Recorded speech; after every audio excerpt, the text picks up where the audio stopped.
Empecé a mostrarle, quería mostrarle a mi esposa los versículos. Y bueno, y al hacerlo empecé a entender que el entender este tema nos va a dar más luces acerca de el nuevo pacto, ¿verdad? De esa maravillosa nueva relación que hay entre Dios y nosotros, que no es la misma que la que había con los pactos que dice en el libro de Hebreos que ha sido dado por viejo, ¿verdad? Ha sido quedado en un segundo plano. Y yo no digo que no es importante la ley, definitivamente no, pero la ley no es el mecanismo de salvación. La ley no es el mecanismo de transformación, ¿verdad? De madurez. El mecanismo de esas cosas es la fe. Y la fe y la gracia de Dios. Amén. Por medio de la gracia de Dios y del nuevo pacto, nosotros podemos vivir aprobados delante de Dios, ¿verdad? Aún todavía con nuestras fallas. Claro, o sea, es cierto, la Biblia habla de que nuestra decisión debe ser muy clara, ¿verdad? Claramente debemos querer ser como Cristo. Ese es el norte, ese es el camino. Hacia allá nos lleva el nuevo pacto. Y si no hay eso, también hay un componente de la salvación que falta. Pero sabemos todos nosotros que en ese caminar hacia la madurez fallamos, ¿verdad? No somos perfectos. En realidad, el nuevo pacto vino para a los perfectos unirnos con un Dios perfecto, para que por medio de esa unión, ¿verdad? Y de esa comunión que tenemos con Él, ser perfeccionados precisamente. Amén. No necesitamos ser perfectos para tener comunión con Dios, que eso es lo que dice la ley. Amén. Sino más bien tenemos que creer en Dios para tener comunión con Él en medio de nuestra imperfección y a través de esa comunión con Él y ese deseo de ser más como Él, ser perfeccionados. Eso es algo que debe estar muy claro en nuestras vidas, porque de otra manera no vamos a madurar. Amén. Nada, dice el libro de Hebreos, que nada transformó la ley. La ley nos dio buen conocimiento, nos dijo cómo es el bien y el mal, nos habló de cómo es el carácter de Dios, pero no es el mecanismo de transformación. El mecanismo de transformación es esa obra de Cristo que nos permitió estar en comunión con Él y mirarnos, y Dios nos ve, no nos ve como somos, nos ve a través de cómo es su Hijo, porque nosotros creímos. Amén. Entonces, esta verdad es una verdad que a veces no ha sido entendida, no ha sido bien predicada. Y bueno, los cristianos nos hemos hecho religiosos, ¿verdad? Nos hemos hecho así simplemente. Y de verdad, hermano, la religión no es atractiva. La religión a mí no me gusta. No me gusta, no. Si yo no tuviera una comunión con Dios, no sé cómo estaría interiormente, ¿no? Incluso como pastor. Amén. El pastor y los hermanos necesitamos vivir en esa comunión con Dios, y esa vivencia en su comunión es la que nos transforma y nos hace cada vez mejores. Amén. Nos va imprimiendo, no sé si se puede decir, la imagen de Cristo en nosotros. La comunión con Dios. Por eso dice el libro de Hebreos, en su segunda carta a los Corintios de Pablo, el capítulo 3, dice que nosotros todos, dice, viendo como por un espejo la gloria del Señor, somos transformados de gloria en gloria, ¿no? En la misma imagen, dice, como por el Espíritu del Señor. Esa es la verdadera transformación. Bien, entonces vamos a mirar el tema, y en este tema, por medio de este tema, vamos a tener algunos detalles que me parecieron muy interesantes acerca del día de reposo, ¿verdad? ¿Por qué no guardamos el día de reposo? Esa era la pregunta que le habían hecho a Gina y que estábamos charlando y mirando, ¿verdad? Bien, vamos a mirar un poquito lo que significó el día de reposo. Hoy día vamos a tener mucha Biblia. Si usted tiene la Biblia en su mano, o si no, vamos a tratar de ponerlo aquí en Éxodo. Vamos a ver en Éxodo capítulo 16. Ustedes saben, el Éxodo es el libro donde cuenta, ¿no?, todas las cosas de Israel cuando salió de la tierra prometida, ¿verdad? Las plagas de Egipto, y luego, ya como el capítulo 12, nos habla de la Pascua y cómo salieron de Egipto, ¿no? En el capítulo 16, ya estamos en el desierto, ¿no? Camino hacia el monte Sinaí. El monte Sinaí era un lugar lejos de Egipto, lejos de Israel, al extremo sur del desierto del mismo nombre, ¿verdad? Entonces ahí los lleva Dios. Y en ese camino, dice el capítulo 16, versículo 1, partió luego de Elim toda la congregación de los hijos de Israel y vino al desierto de Sin, que está entre Elim y Sinaí, ¿no? Entonces estaban yendo hacia el Sinaí. Y en el capítulo 16 dice que iban hacia allá, ¿no? Interesante, el capítulo 16 habla de cómo llegó el maná. Amén, cómo llegó el maná. Y bueno, yo creo que no es bueno leer todo. Capítulo 16. El versículo 23 nos dice, aquí es la primera vez que se menciona el día de reposo en la Biblia. Amén.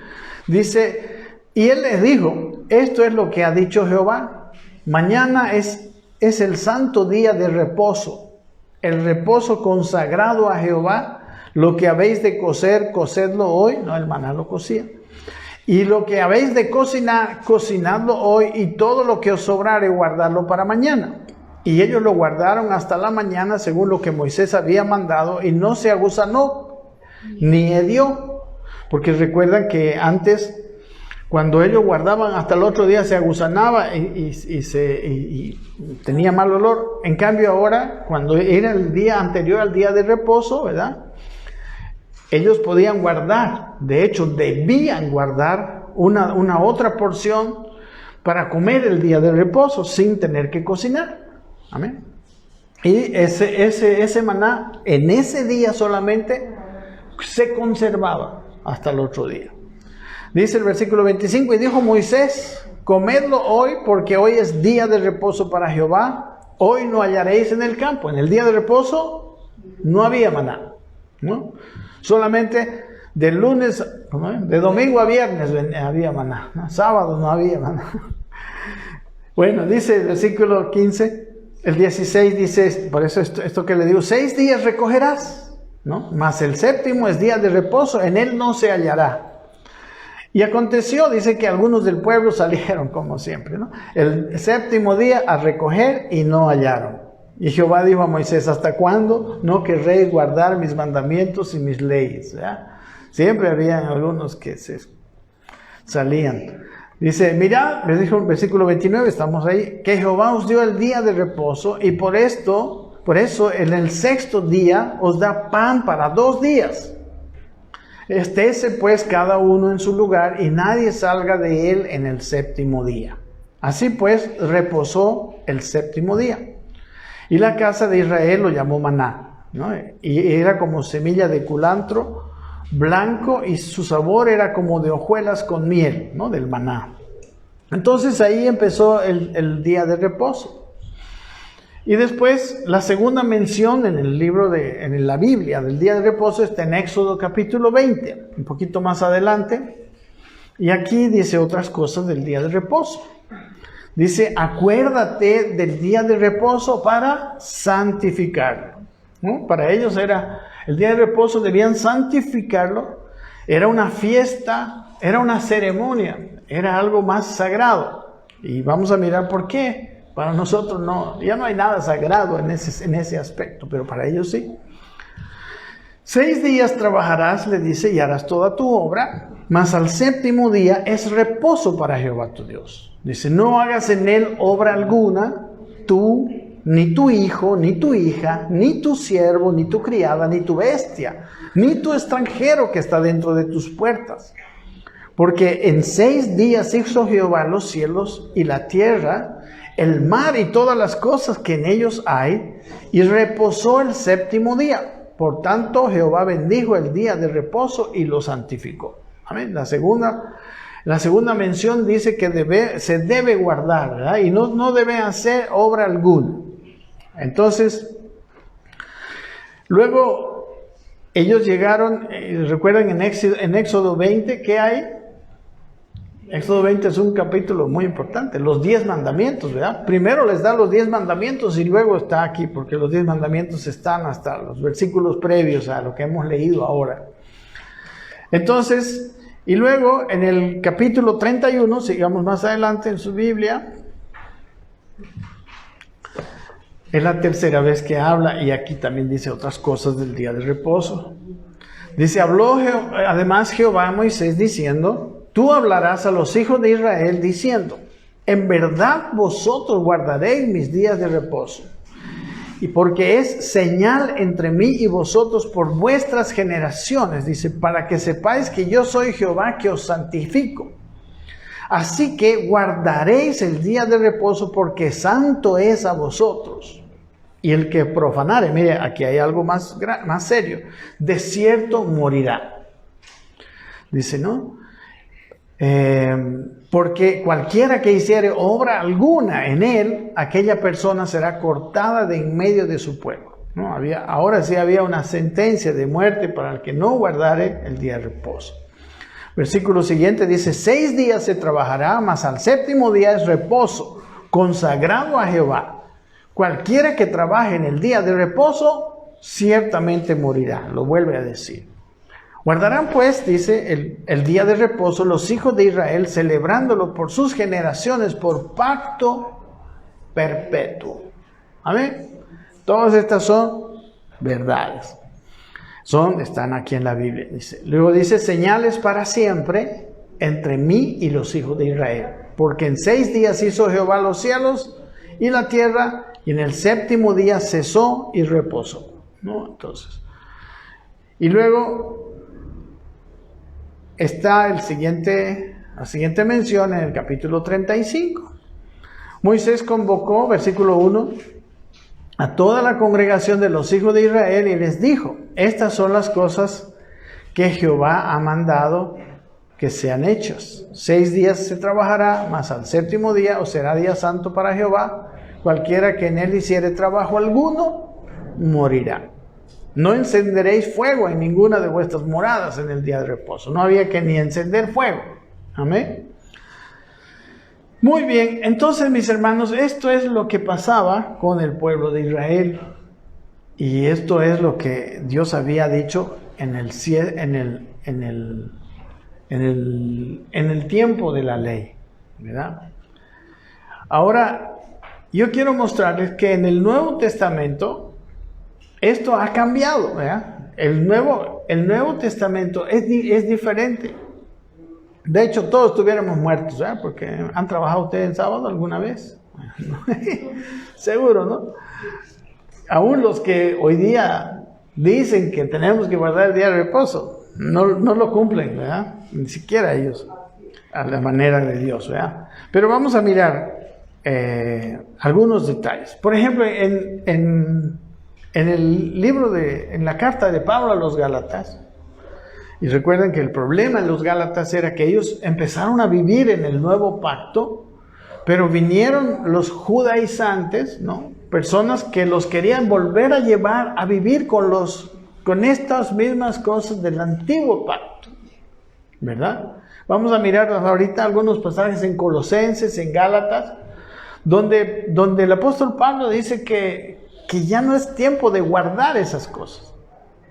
Dice Gálatas 4:8, ¿no? Como les digo, como fue una pregunta y es un tema realmente que necesitamos verlo bíblicamente, ¿verdad? Y entenderlo bien, por eso tenemos muchos versículos Gálatas 4:8 dice, ciertamente en otro tiempo, no conociendo a Dios, servíais a los que por naturaleza no son dioses, ¿no? Recuerdan que los Gálatas en realidad eran gentiles, ¿no?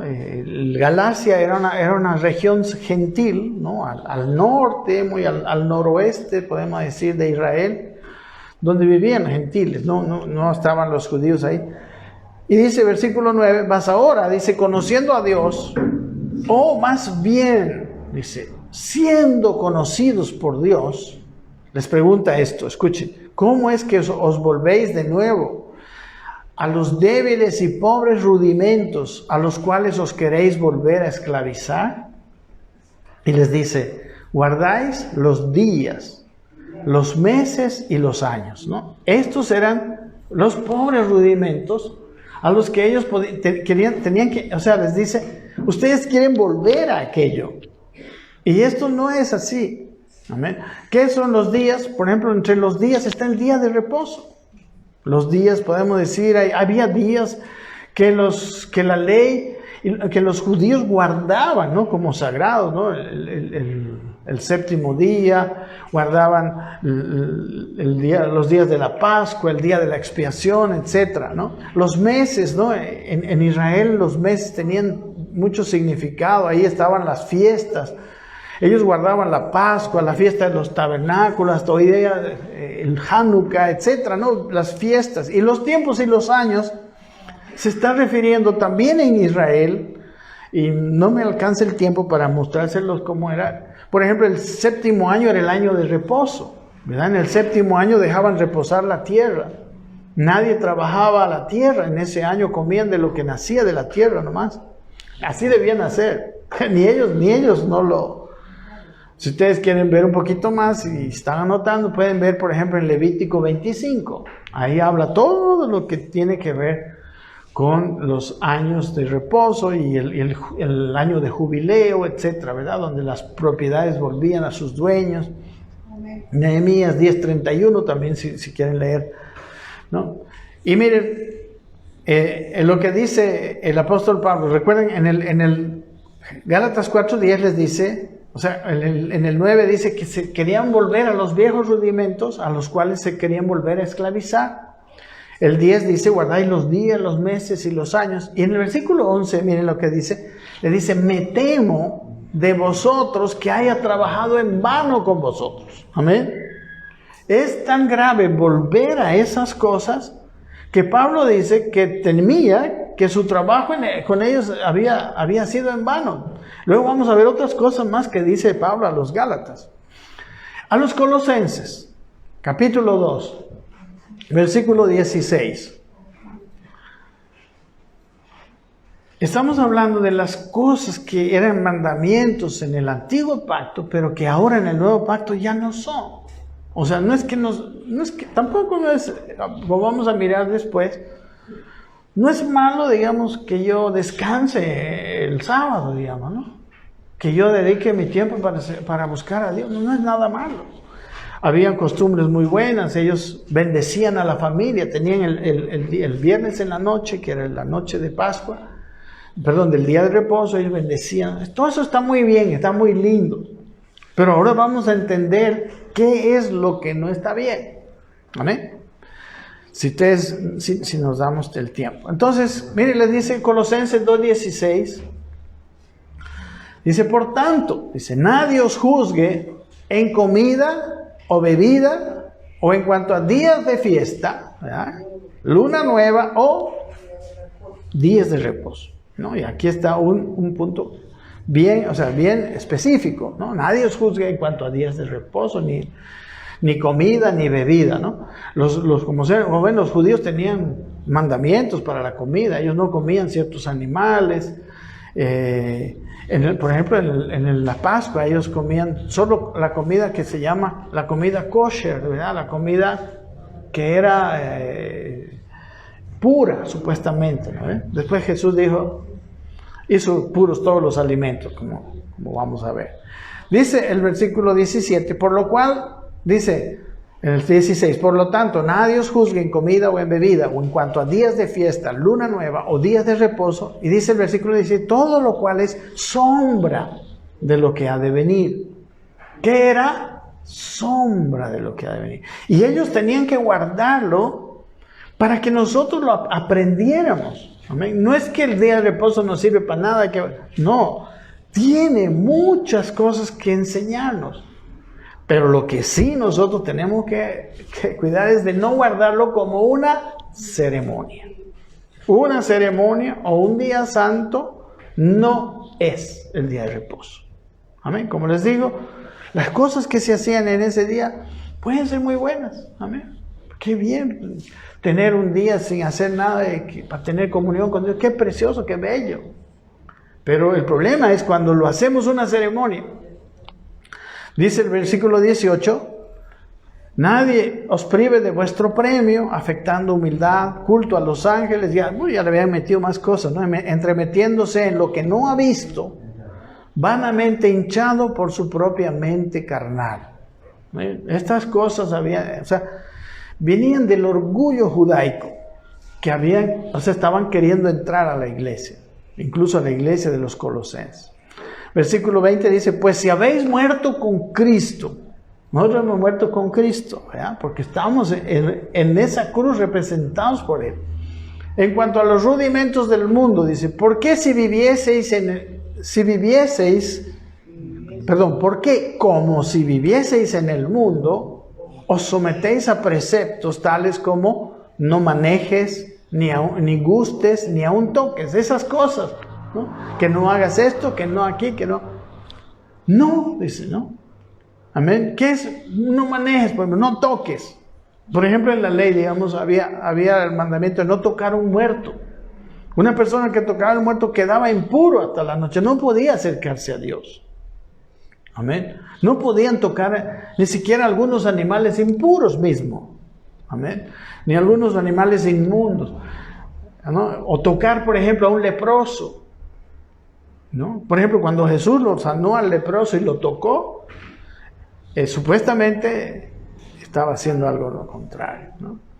Está en Levítico 11, por ejemplo, ¿verdad? Si ustedes quieren ver lo del leproso, 11:8. Yo no voy a leer todo porque no nos alcanza. No gustes. Bueno, no gustes habla de comer, ¿verdad? Los animales impuros, los animales que no se debían comer. Si ustedes quieren saber qué decía la ley, lean Levítico 11. Ahí está todo lo que tiene que ver cuáles animales no podían comer. No podían comer el gallinazo, ¿no? Por ejemplo, que el hermano Coco la otra vez me quería invitar. Ninguna de esas cosas, porque en Israel eran así, los que tenían pezuña hendida, etc., ¿no? Hay varias leyes sobre animales que no se debían comer. Dice el versículo 22, seguimos leyendo, Colosenses 2, en conformidad a mandamientos y doctrinas de hombres. Ahora en el nuevo pacto eso ya son cosas aumentadas. En el nuevo pacto no hay eso. Por eso quiero que nosotros tengamos una claridad, porque es muy importante. El problema, un gran problema de la iglesia es que ha mezclado los pactos. Hay una mezcla de pactos que están haciendo de la iglesia que no sea transformada. ¿Ven? Que no viva ni siquiera en el espíritu de la manera que Dios quiere. Hay problemas que vienen por causa de una doctrina mezclada entre el antiguo y el nuevo pacto. El antiguo pacto es muy importante, como vamos a ver. No estoy diciendo que no. Es una sombra. El antiguo pacto es una ilustración de verdades. Muchas veces en la ilustración entendemos nosotros muchas buenas cosas. Amén. No estoy diciendo que no es eso, pero no está para que la guardemos, porque en realidad todas aquellas cosas, las fiestas, se han cumplido en Cristo. Se han cumplido en la obra de Cristo. Versículo 23 dice, miren, tales cosas, dice, estas de no toques, no gustes, tienen a la verdad cierta reputación de sabiduría, en culto voluntario, en humildad y en duro trato del cuerpo. O sea, hay gente que no, pues yo guardo todo esto y se cree muy santo, ¿verdad? Pero tienen, ¿no? Digamos, cierta reputación de sabiduría, de culto voluntario, ¿no? Pero dice, pero no tienen valor alguno contra los apetitos de la carne. O sea, no sirve contra la carne, ¿no? Por ejemplo, como les digo, Jesús hizo limpios todos los alimentos, ¿no? Veamos, por ejemplo, Marcos 7. O sea, esto de los alimentos, de no gustes, estaba bien normado, ¿no? Pero Jesús, Marcos, sí, disculpen. Marcos 7, versículo 14. Y llamando a toda la multitud les dijo, oídme a todos y entended. ¿Y qué dice? Nada hay fuera del hombre que entre en él que le pueda contaminar. Pero lo que sale de él es lo que contamina al hombre. Amén. El hombre puede comer todo. Y claro, puede contaminar su estómago, digamos, ¿no? Su salud física. Pero estamos hablando de una contaminación en su vida espiritual, en su relación con Dios. No lo contamina. Pero sí lo que sale, ¿verdad? Y luego dice, si alguno tiene oídos para oír, oiga, ¿no? Y luego viene, dice versículo 17, cuando se alejó toda la multitud y entró en casa, le preguntaron sus discípulos sobre la parábola. Y él les dijo, ¿también vosotros estáis así sin entendimiento? ¿No entendéis que todo lo de fuera que entra en el hombre no le puede contaminar? Porque no entra en su corazón, sino en el vientre y sale a la letrina. Amén. Los alimentos, por muy impuros que digan que no, para nada, mis hermanos. Ahora ya no vale para nosotros. ¿Qué vale para nosotros, por ejemplo, de los animales impuros, de los alimentos impuros? Ahora en el nuevo pacto, eso es una figura de las cosas espirituales que nos pueden contaminar. Amén. ¿Se da cuenta? Si comemos algo como en el antiguo pacto, un animal así, digamos que de los que es impuro, digamos. Por ejemplo, los mariscos no pudiéramos comer.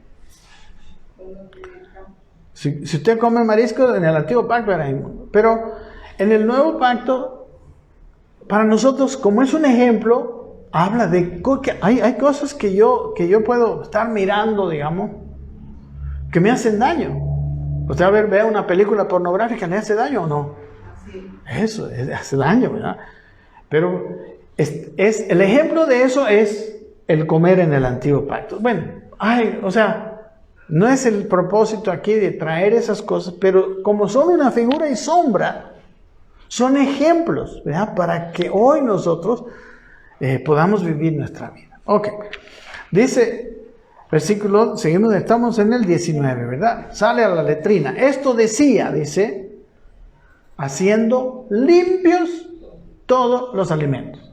¿Así? No me diga que hay algún alimento que le va a contaminar ceremonialmente, no. Le puede hacer daño, digamos, ¿no? A algunos el chancho le hace daño. Claro, pero no, usted no va a ser más pecador. Sí va a tener dolor de estómago, pero no es que va a estar de pecador, ¿verdad? Amén. Pero dice, versículo 20, aquí está la cosa, que lo que del hombre sale, eso contamina al hombre.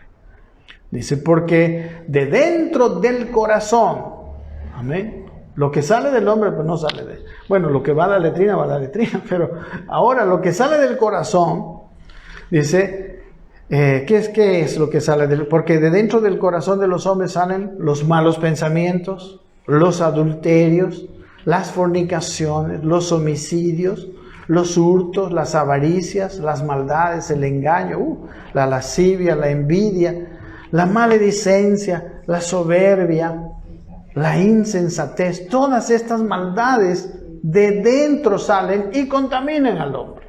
Amén. Ahora estamos en otra visión. Ahora estamos en una visión de nuestro interior, hermanos. Todo lo que es el nuevo pacto tiene que ver con nuestro interior, con nuestras intenciones. Guardémonos ya de no toques, no hagas, etc. Eso no nos contamina. No comas. Amén.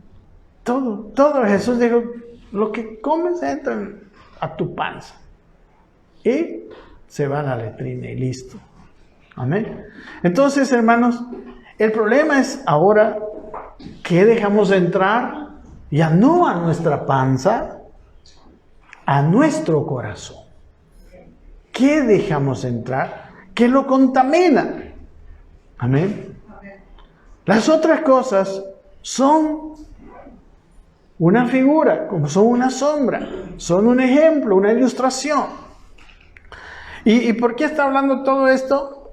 Por ejemplo, sigue en este mismo Marcos, capítulo 7, versículo 11, váyase un poquito atrás, dice, estaba criticando porque algunos judíos, especialmente de los sacerdotes, decían que el hombre, ustedes saben que el mandamiento de la ley era que honremos a nuestro padre y a nuestra madre. Y ellos decían, si ese dinero con el que tú vas a honrar a tu padre, lo vas a mantener, dices, este dinero es ofrenda a Dios, ya no tienes obligación de mantenerlo a tu padre.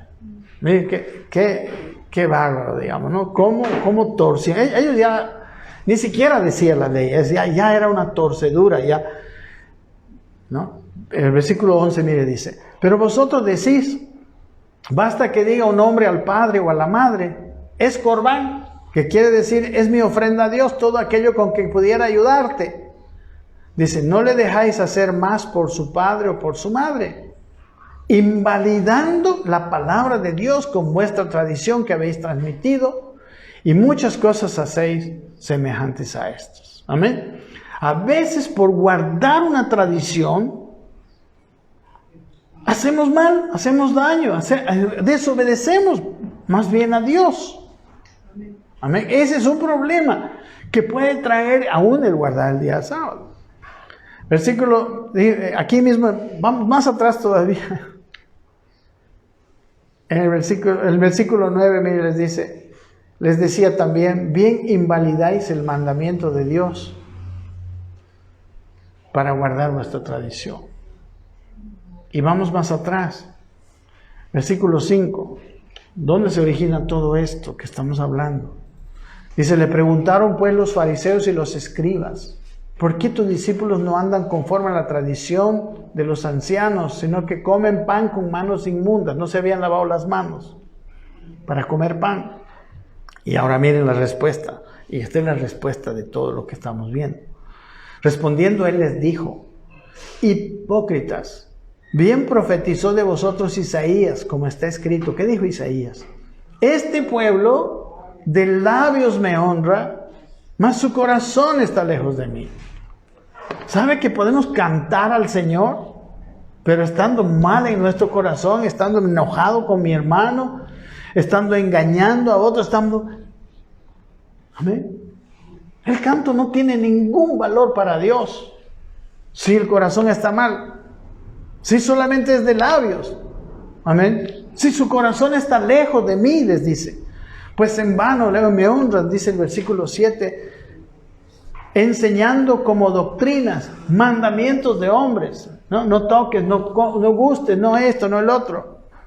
Porque dejando el mandamiento de Dios, os aferráis a la tradición de los hombres, los lavamientos de los jarros y de los vasos de beber, y hacéis muchas cosas semejantes.